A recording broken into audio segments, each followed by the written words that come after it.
ఇంద్రకీలాద్రి అమ్మవారిని దర్శించుకున్న సందర్భంగా భక్తులకు ఎలాంటి ఆటంకం కలుగకుండా ప్రత్యేక ఏర్పాట్లు చేయబడినట్లు పేర్కొన్నారు. అన్ని డిపార్ట్మెంట్లు సమన్వయంగా పనిచేస్తున్నాయని, భక్తులకు సౌకర్యంగా దర్శనం అందించేందుకు కృషి చేస్తున్నట్లు వివరించారు. ఫ్రెండ్లీ పోలీసింగ్ పద్ధతులపై కూడా నిర్ణయం తీసుకున్నామని చెప్పారు. భక్తుల సౌకర్యం కోసం 7 హోల్డింగ్ ఏరియాలు ఏర్పాటు చేయబడుతున్నాయి. భక్తుల పట్ల ఎవ్వరూ అమర్యాదగా ప్రవర్తించకుండా చూస్తామని స్పష్టం చేశారు. ఈ విధంగా రక్షణ మరియు సౌలభ్యాన్ని కాపాడుతూ భక్తులకు అత్యుత్తమ అనుభవం అందించడానికి వారు సిద్ధముగా ఉన్నారు. నమస్కారం అండి.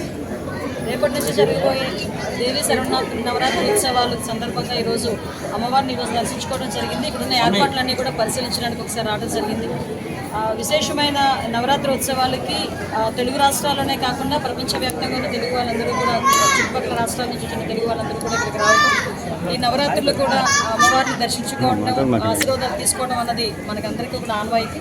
భక్తులకు ఎక్కడ కూడా ఇబ్బంది కలగకుండా క్యూ లైన్లో కానీ వచ్చిన ఆడవాళ్ళకి కానీ, అదేవిధంగా చంటిబిడ్డ తల్లులకి కానీ, ముసలి వాళ్ళకి కానీ, కొంచెం అనారోగ్యంగా ఉన్న వాళ్ళకి కానీ ఎటువంటి ఇబ్బందులు కలగకుండా ప్రత్యేకమైన దర్శనాలు ఏర్పాటు చేయడం జరిగింది. అదేవిధంగా ప్రోటోకాల్ దర్శనాలకు కూడా ఒక టైం బాండ్ అనేది ఏర్పాటు చేసుకుని మార్నింగ్ 8 to 10 ఒకటి, తర్వాత 2 to 4 ఒకటి, ఒక టైం బాండ్ కూడా పెట్టుకుని ఆ ప్రోటోకాల్ దర్శనాలు కూడా ఏర్పాటు చేయడం జరిగింది. వచ్చిన భక్తులకు ఎవరికి కూడా ఇబ్బందులు కలగకుండా అన్ని రకాలైన సౌకర్యాలు కల్పించి ఎక్కడ కూడా ఎటువంటి ఇబ్బంది కలగకుండా చూసుకునే బాధ్యత ఇక్కడ అన్ని డిపార్ట్మెంట్ వాళ్ళు, ఎండోమెంట్ డిపార్ట్మెంట్, హోమ్ డిపార్ట్మెంట్, అదేవిధంగా ఇరిగేషన్ డిపార్ట్మెంట్ దగ్గర నుంచి అన్ని డిపార్ట్మెంట్లు కూడా, మున్సిపల్ శాఖ అందరూ కూడా ఏర్పాట్లు చేయడం జరిగింది. నిన్ననే దాని మీద సమీక్షలు కూడా నిర్వహించుకోవడం జరిగింది. ఓవరాల్గా ఈ నవరాత్రి ఉత్సవాల్లో భాగంగా విజయవాడ నగరాన్ని సుందరీకరణ చేయడమే కాకుండా వచ్చిన ప్రతి ఒక్క భక్తులు కూడా ఆధ్యాత్మికంగా అమ్మవారిని కొలుచుకొని ఇక్కడ నుంచి ఆశీర్వాదాలు తీసుకుని వెళ్ళే విధంగా ఏర్పాట్లన్నీ చేయడం జరిగింది. ప్రతి ఒక్కరు కూడా దీన్ని వినియోగించుకోవాలి. మీ సూచనల సలహాలు కూడా ఇవ్వాలని మనస్ఫూర్తిగా అలాంటిది ఏమీ ఉండదండి. ఇంతకు ముందు వేరు, ఇప్పుడు వేరు. ఫ్రెండ్లీ పోలీసింగ్ గురించి మేము ఎప్పుడు మాట్లాడుతూ ఉంటాము.